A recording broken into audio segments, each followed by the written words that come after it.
Ce matin, nous allons terminer la série que j'ai entamée il y a quelque temps, qui avait pour titre « La marche par l'Esprit ». La marche par l'Esprit. Et je voudrais débuter ces moments en vous disant merci. Merci d'avoir cheminé avec moi à travers ce passage de Galates chapitre 5. Merci parce que ce n'est pas un texte facile. Il ne nous laisse pas confortables. Il y a des passages de l'Écriture très encourageants.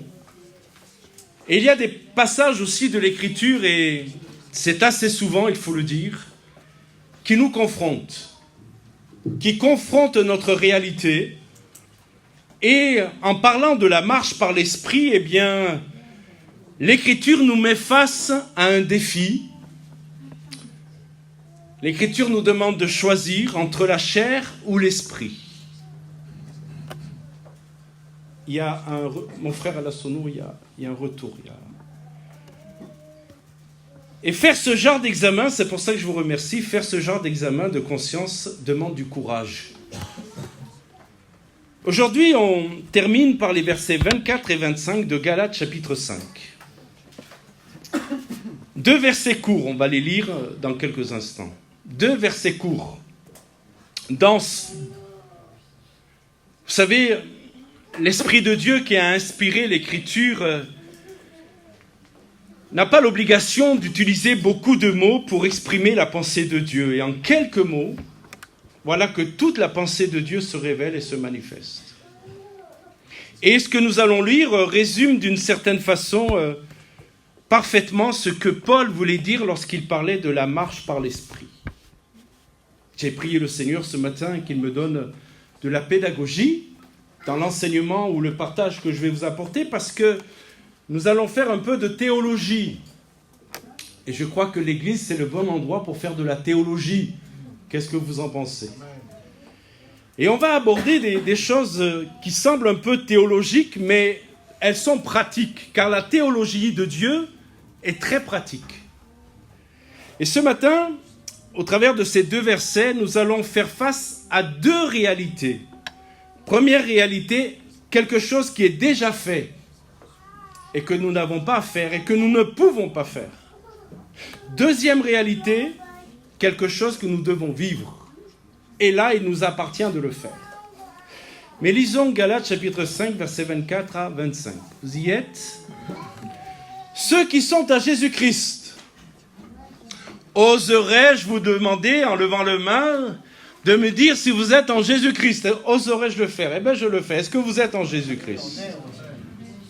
La question n'est pas est-ce que je suis un bon religieux qui vient régulièrement dans un lieu comme celui-ci, mais est-ce que je suis en Jésus ? Alors la Bible nous dit que ceux qui sont à Jésus-Christ ont crucifié la chair avec ses passions et ses désirs.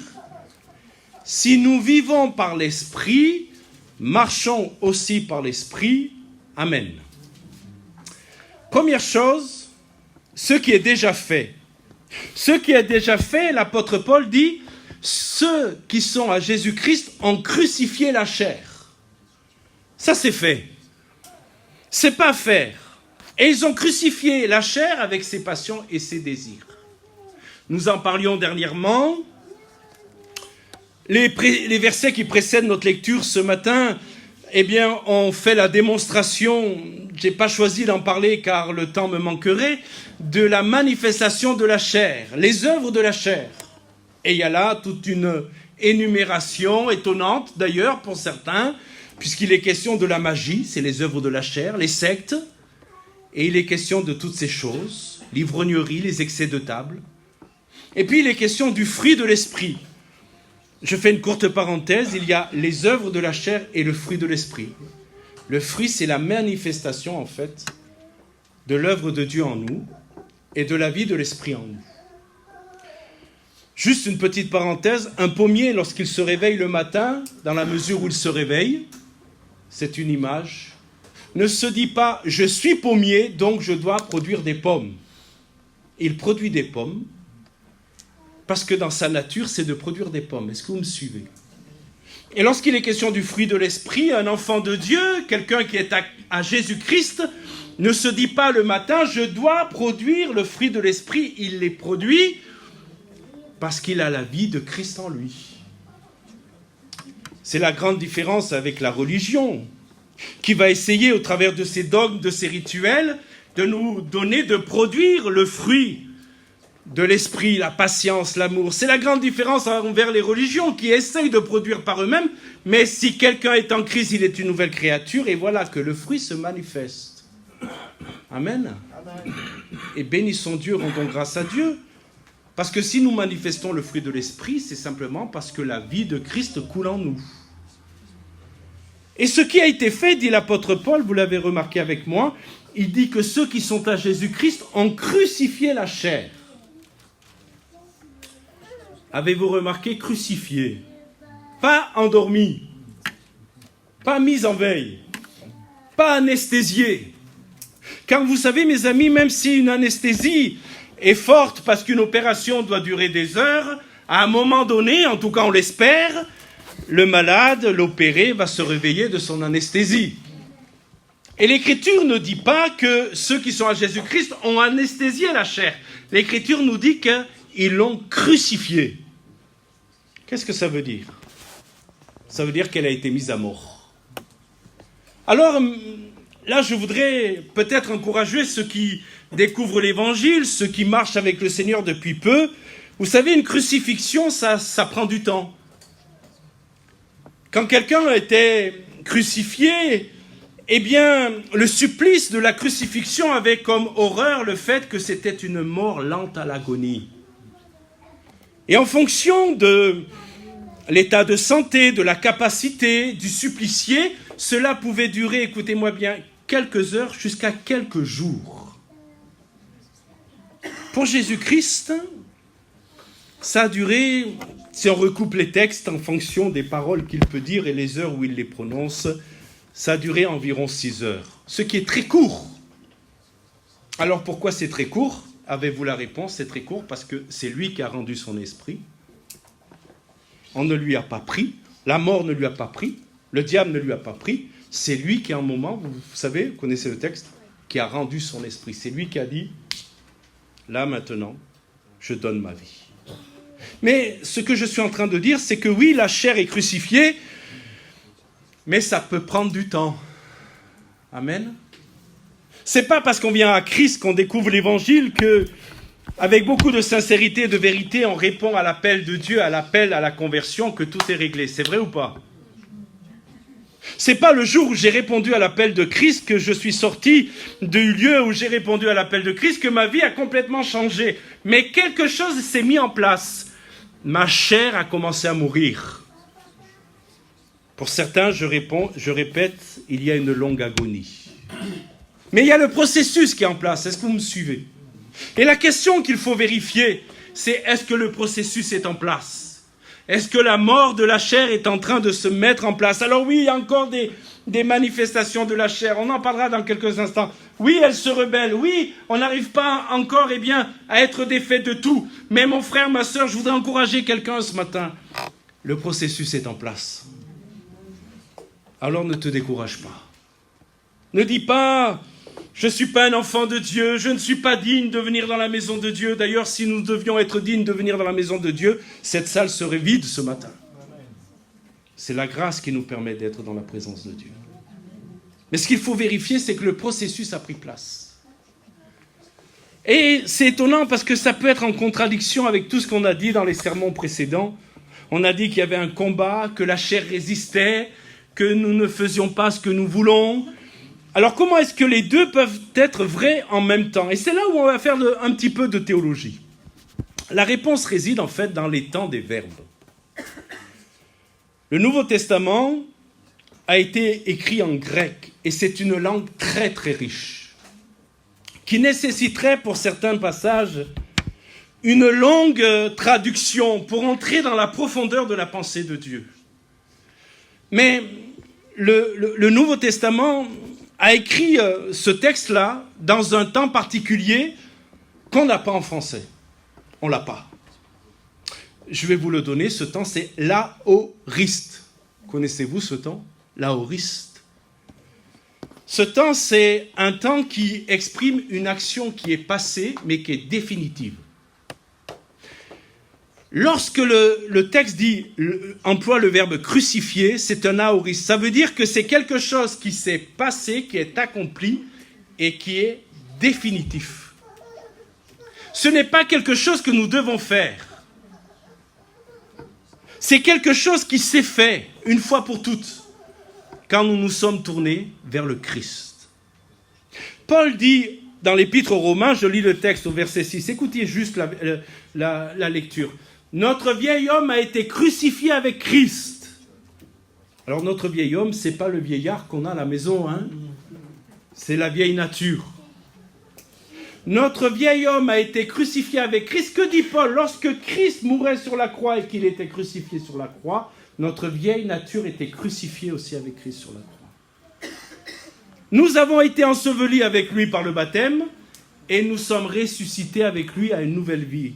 Qu'est-ce que ça veut dire? Et je vais essayer d'être clair dans mes propos. Cela veut dire que la chair a été condamnée à mort. Est-ce que je peux vous dire ce matin que votre chair est condamnée à mort?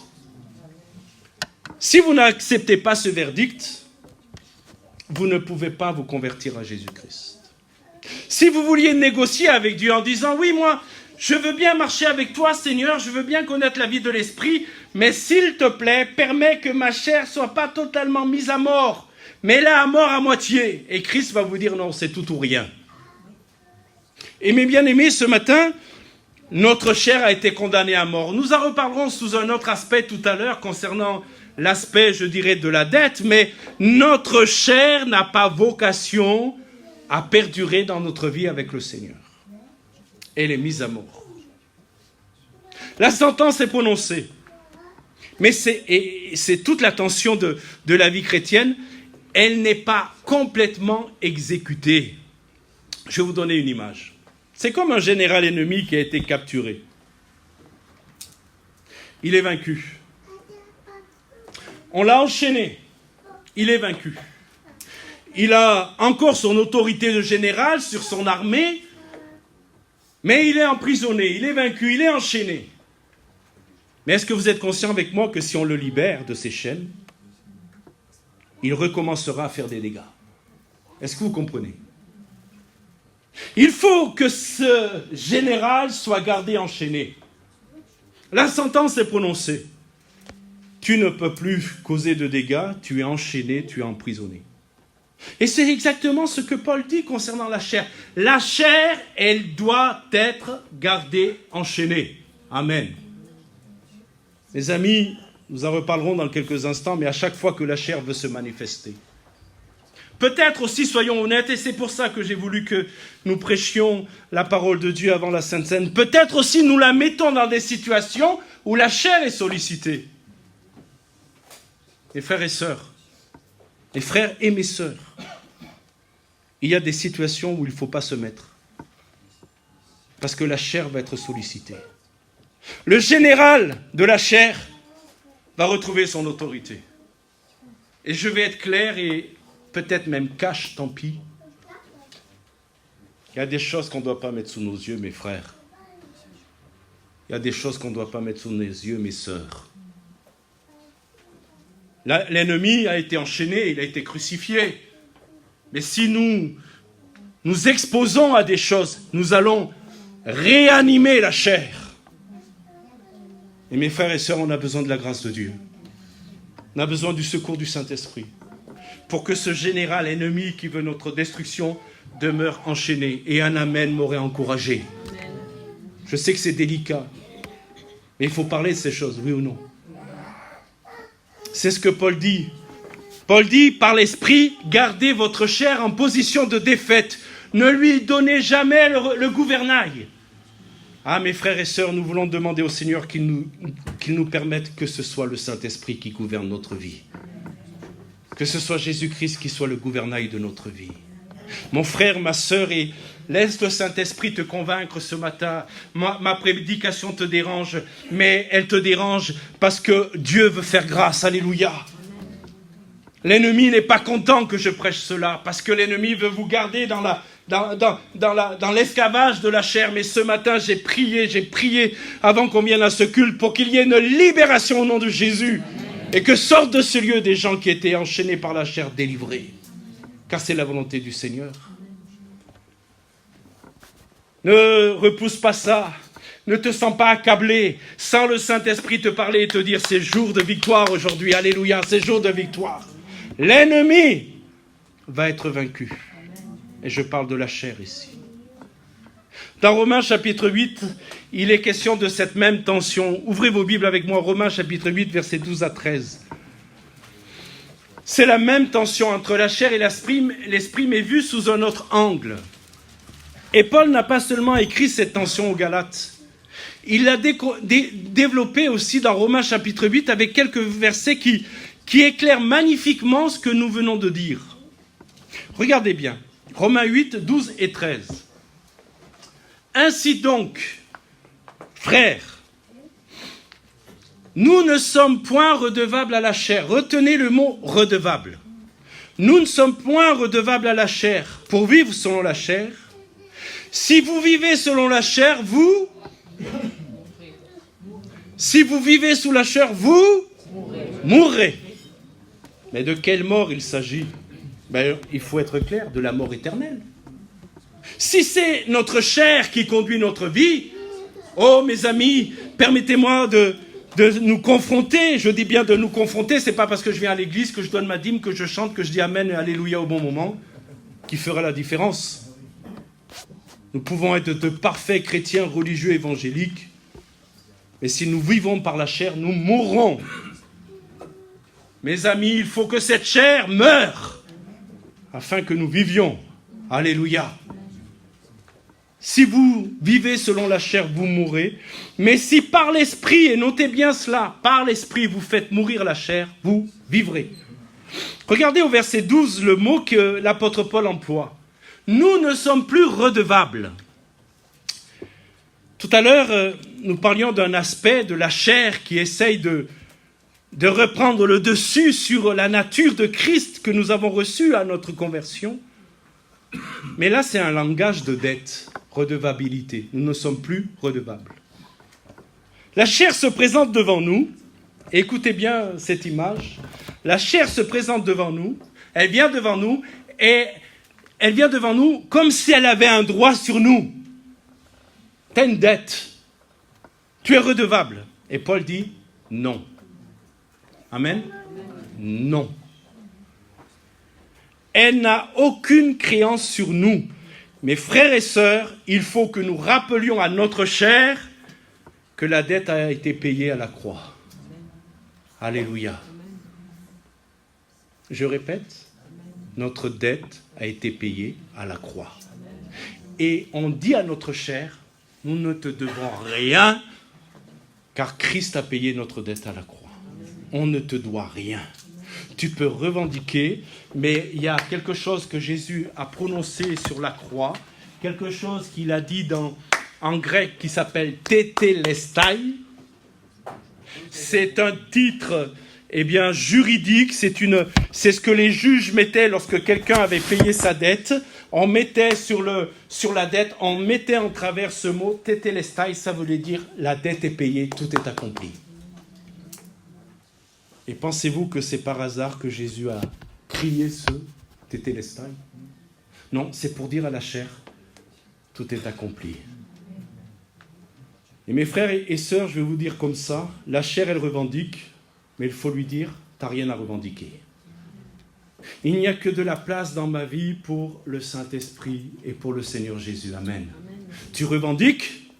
Et mes amis, soyons honnêtes ce matin, les pulsions de la chair sont là, mais si vous vivez en Christ par le Saint-Esprit, et si vous ne les laissez pas se manifester, elles sont vaincues.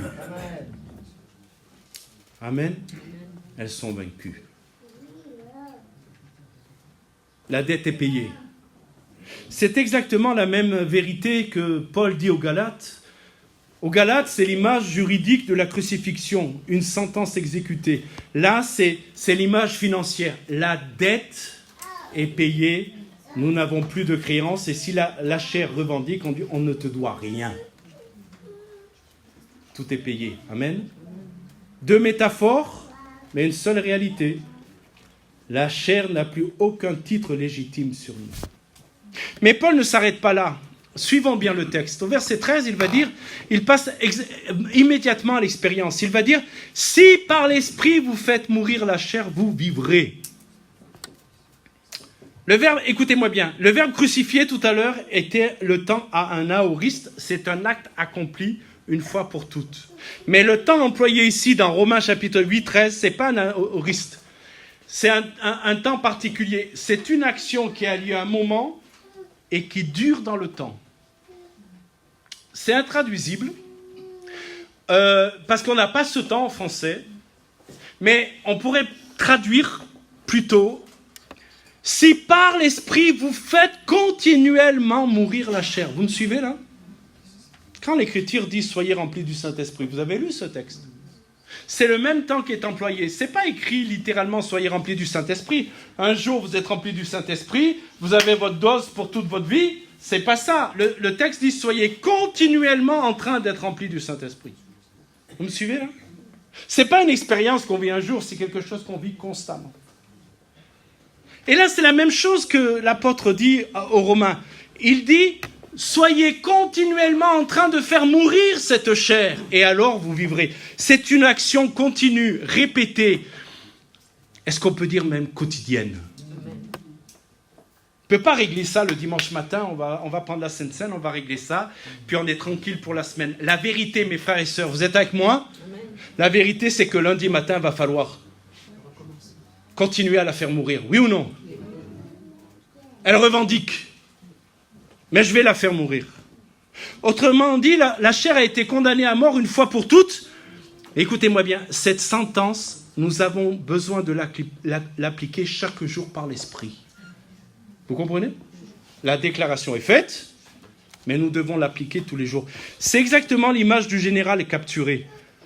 Il est vaincu une fois pour toutes, mais il faut chaque jour vérifier ses chaînes. Ce message ce matin nous confronte et je suis convaincu qu'il nous confronte. Je dis bien nous, je m'inclus. Et le Seigneur est en train de nous dire, il va voir que vous vérifiez si les chaînes ne se sont pas relâchées.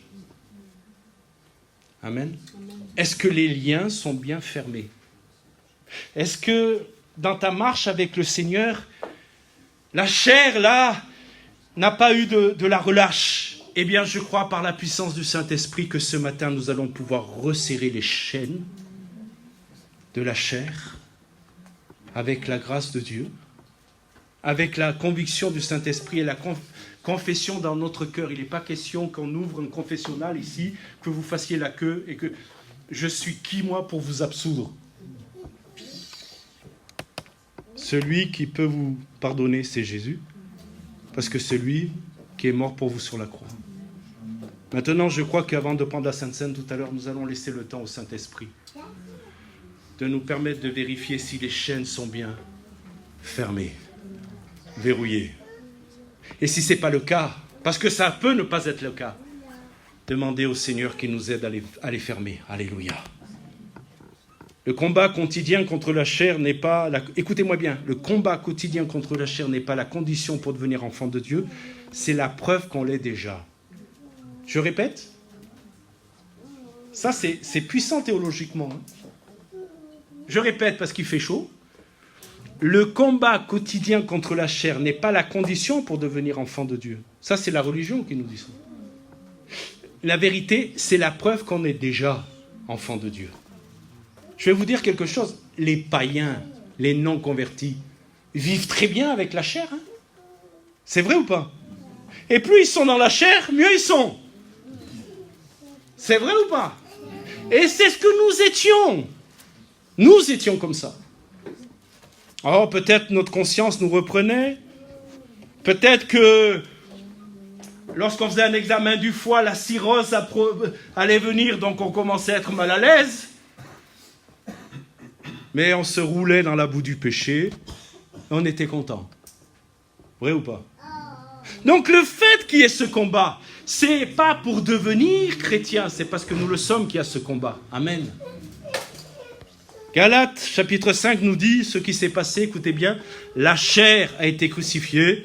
Romains, chapitre 8, nous dit comment cela se vit, jour après jour, par l'Esprit, dans une dépendance de fils et de filles de Dieu. Mes frères et sœurs, écoutez-moi bien, si vous êtes à Jésus-Christ, vous êtes des fils et des filles de Dieu. Amen.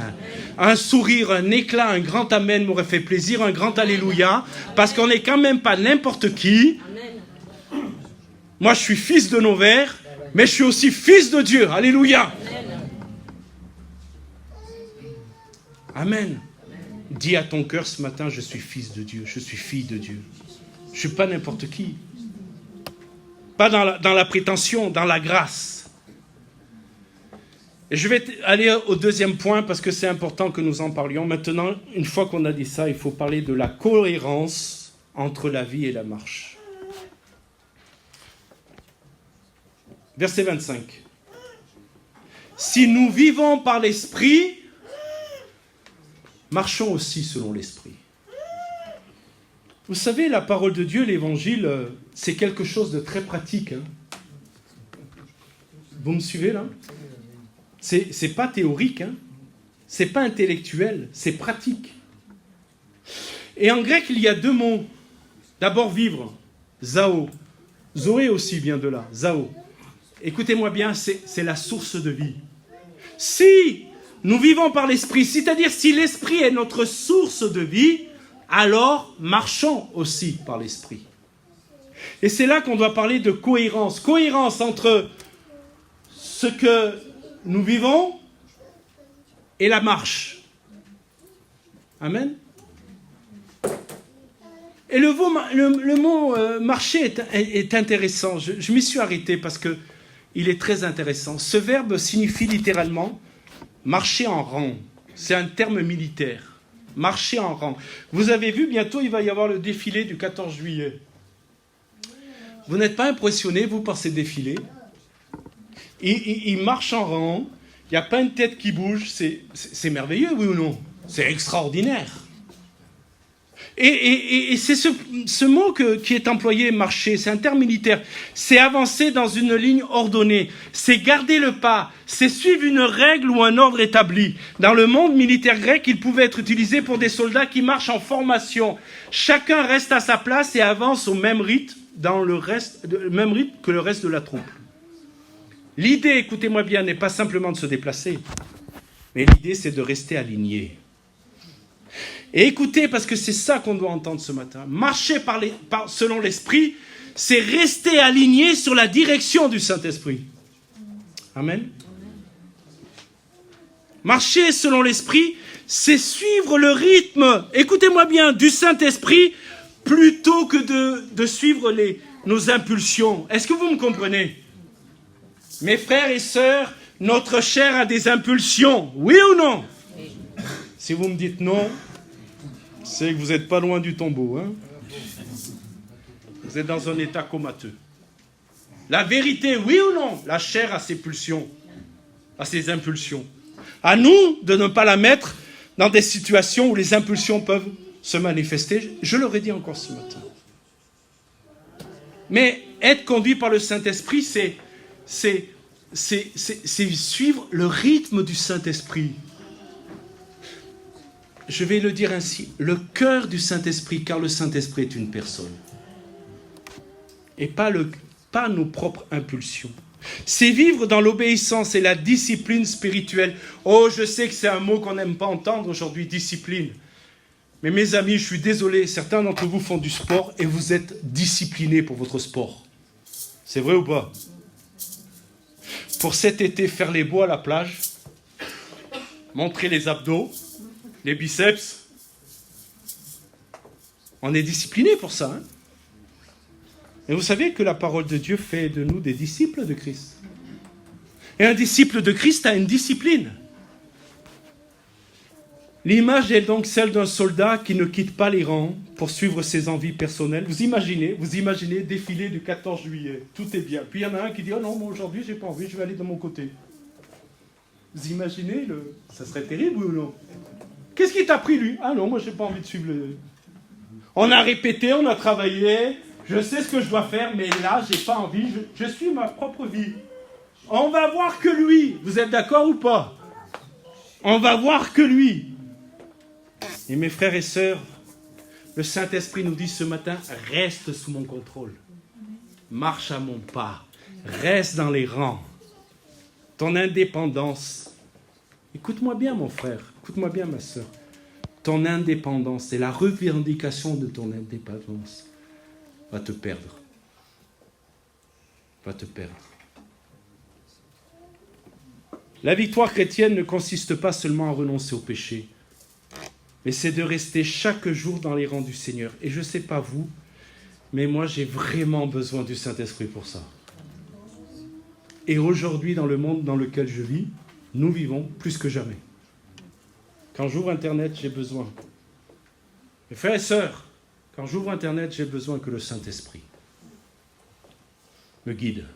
Quand je parle avec quelqu'un et que j'ai ma chair qui aurait peut-être tendance à médire, à dire du mal, à semer une rumeur infondée, j'ai besoin du Saint-Esprit. Quand je commence à jalouser quelqu'un, peut-être mon frère, ma sœur dans l'église, quand je vois Benjamin comme il joue du piano, je dis Seigneur, j'aimerais jouer comme ça. Ça c'est mignon, hein? Et quand on jalouse le poste de quelqu'un qui a reçu un don, reçu un talent, on commence à jalouser. Mes frères et sœurs, on a besoin du Saint-Esprit. C'est vrai ou pas? Lorsque nous gardons le pas avec le Saint-Esprit, nous évitons bien des détours. Et notre vie reflète de plus en plus le caractère de Christ. Vous savez, l'intention de Dieu, c'est pas qu'on soit bien, c'est pas que tout aille bien, même si Dieu permet que tout aille bien, mais des fois tout va pas bien. La volonté de Dieu, c'est de marquer nos vies par le caractère de Jésus-Christ. Et le jour où vous êtes converti, vous êtes monté sur le tour du potier. Vrai ou pas?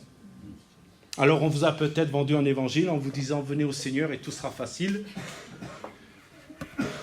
Mes frères et sœurs, je vais le dire très clairement. Vous avez votre Bible et vous pouvez découvrir vous-même que cet évangile-là, ce n'est pas l'évangile de Christ. Oui ou non?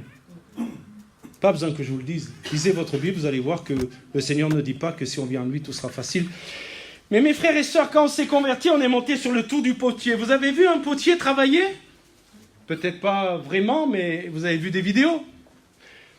En fonction de la pression qu'on met sur la chair, vous comprenez la terre, l'argile, mais parlons de la chair, vous êtes avec moi?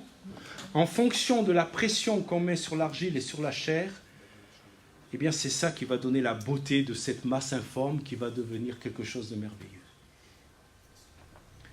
Et mes frères et sœurs, il y a deux solutions. Soit on accepte la pression sur la chair pour manifester le caractère de Christ. Écoutez-moi bien, il y a une deuxième solution.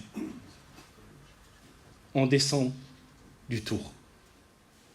Et je vais vous dire ce matin, avec mon cœur de pasteur, je vais vous le dire. Je crains que certains, tout en venant dans ce lieu, aient descendu du tour. N'acceptent plus la pression que le Saint-Esprit exerce sur nos vies pour nous rendre à l'image de Christ. Et ma prière, j'ai prié pour que ce matin, on soit tous sur le tour et qu'avec la grâce de Dieu, on dise au Saint-Esprit, si tu veux faire une pression, fais-la. Parce qu'il y a un but derrière, c'est me rendre semblable à Christ. Tu vas faire un chef-d'œuvre. Dis à ton cœur ce matin, je ne sais pas encore, mais il y a un chef-d'œuvre qui est en train de se faire. Le diable te condamne. Le diable te dit, tu ne vaux rien, tu es un bon à rien. Tu n'as même pas ta place dans ce lieu. Qu'est-ce que tu fais là? Tu es un hypocrite. Tu vas prendre la Sainte Seine, tu es un hypocrite. Tu es une hypocrite. Ça, c'est l'accusateur. Le Saint-Esprit dit, reste sur le tour. Amen. Ça fait mal, mais reste sur le tour. Parce que je vais faire avec toi un chef-d'œuvre. Alléluia. Tu ne peux pas soupçonner ce que le Seigneur peut faire avec toi. Alors on va terminer, on va conclure. Les frères désignés pour la Sainte Seine, j'ai nommé 2 frères car ceux qui étaient préposés sont absents. On s'approchait de la table du Seigneur, on ne fera pas de lecture. Je vais juste prier pour le moment de la Sainte Seine. Notre frère va nous conduire dans un chant. Et mes frères et sœurs, est-ce que vous acceptez avec moi qu'on se mette devant le Saint-Esprit sincèrement? Le but, c'est pas de venir là, de ressortir. Écoutez-moi bien, écoutez-moi bien. Le but, c'est pas de ressortir comme on est venu. Le but, c'est de laisser le Saint-Esprit agir dans notre vie. Et ce matin, c'est l'heure où le Saint-Esprit veut agir. Amen. C'est le moment où le Saint-Esprit veut agir. Et vous savez, marcher par l'Esprit, ça se vérifie au quotidien. Ça se vérifie dans notre maison.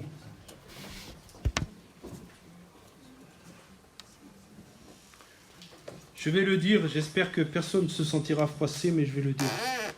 Il y a des frères ou des sœurs, mais je vais parler des frères. Il y a des frères qui sont à l'église, sont merveilleux. Ils sont merveilleux. On en a rencontré. Et les épouses nous ont dit, ouais, le problème c'est que vous ne les voyez pas à la maison. Vous me suivez là? Vous ne les voyez pas à la maison. À l'église, parfait. Mais à la maison,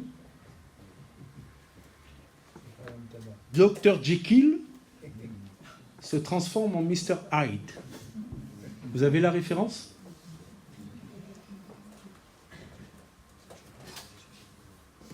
Ah, pasteur, ma maman à la maison, à l'église, elle est parfaite, mais à la maison, c'est autre chose. Si nous marchons par l'Esprit, on va marcher par l'Esprit à l'église, on va marcher à l'Esprit à la maison, on va marcher par l'Esprit dans le bureau, dans notre travail, on va marcher par l'Esprit dans nos échanges de réseau. Amen. Amen, mes frères et sœurs. Il faut arrêter de jouer à l'église et de jouer aux chrétiens. Écoutez-moi bien, mes frères et sœurs. Vous allez me dire ce matin, j'ai déjeuné normalement, je vous assure. Mais je vais vous le dire avec amour, c'est fini le temps de jouer. Écoutez-moi bien, le Seigneur va purifier son Église. L'Écriture nous dit qu'il commence par son Église. Jésus revient bientôt. Et mes frères et sœurs, et ça me coûte de prêcher ça, si le Seigneur a demandé de prêcher ça, c'est parce que Jésus revient bientôt et qu'il veut que personne d'entre nous ne se perde, ne reste en arrière. Mais je crois à l'action du Saint-Esprit maintenant. Je crois que les chaînes vont être refermées sur l'ennemi. Vous me suivez là? On va resserrer les chaînes. Et on va voir la gloire de Dieu. Et de cette action, écoutez-moi bien, de ce qu'on va vivre là, une action spirituelle va avoir lieu dans notre Église. Et des âmes vont venir, parce que le Seigneur ne va pas envoyer des âmes au milieu d'un panier de crabes. Il va nous sanctifier, il va nous purifier. Et le Seigneur va nous envoyer des âmes. Il faut passer par là. Est-ce que vous acceptez de passer par là? Moi, j'ai besoin ce matin, comme vous, j'ai besoin de resserrer les chaînes de la chair, de lui dire, tu n'as rien à revendiquer. Tu es morte et je n'ai pas de dette à te régler. Et je resserre les chaînes. On peut se